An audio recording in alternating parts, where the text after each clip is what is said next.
Bienvenue. Aujourd'hui, on se penche sur un dossier vraiment complexe, celui des accusations contre Patrick Bruel. Notre but, c'est de décortiquer tout ça, de mettre les faits sur la table le plus clairement possible.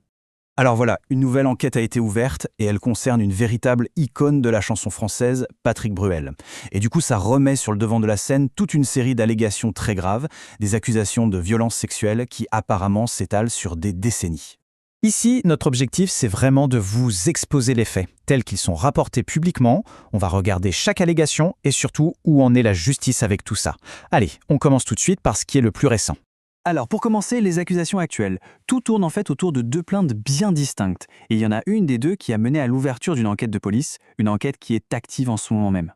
Et là, on voit tout de suite que les deux situations sont complètement différentes sur le plan juridique.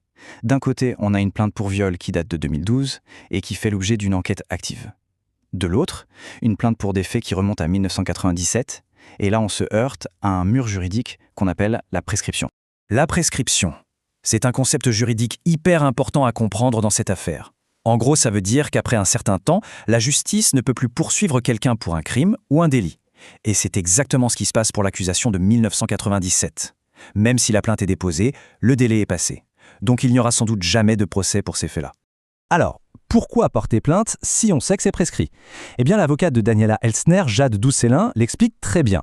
Elle dit que la démarche, c'est moins pour obtenir une condamnation que pour se libérer d'un poids. C'est un acte symbolique pour elle, mais aussi pour encourager d'autres personnes à oser parler. Bon, maintenant, il faut savoir que ce n'est pas la première fois que Patrick Bruel est face à la justice. Pour bien comprendre toute l'histoire, on doit faire un petit retour en arrière, en 2019, où il y a eu deux autres enquêtes. Voilà la chronologie de ces affaires de 2019. Ça commence en juillet, à Perpignan, avec une masseuse qui dépose une plainte. Une enquête est ouverte. Puis, à peine un mois plus tard, en août, rebelote en Corse. Une deuxième masseuse porte plainte. Nouvelle enquête. Finalement, les deux dossiers sont regroupés et en décembre 2020, le couperet tombe. Le parquet classe l'affaire.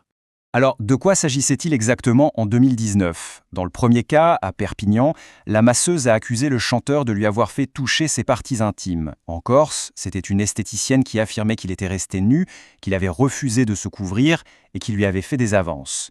De son côté, Patrick Bruel avait reconnu être nu à cause de la chaleur, mais il a toujours nié tout geste ou toute intention déplacée. Et donc, le résultat de tout ça, c'est que les deux affaires ont été classées sans suite. C'est le terme juridique. Concrètement, ça veut dire que le procureur a regardé le dossier et a décidé qu'il n'y avait pas assez d'éléments pour aller jusqu'à un procès. L'affaire est donc close. Maintenant, on va passer à un autre volet de cette affaire, qui se joue en dehors des tribunaux.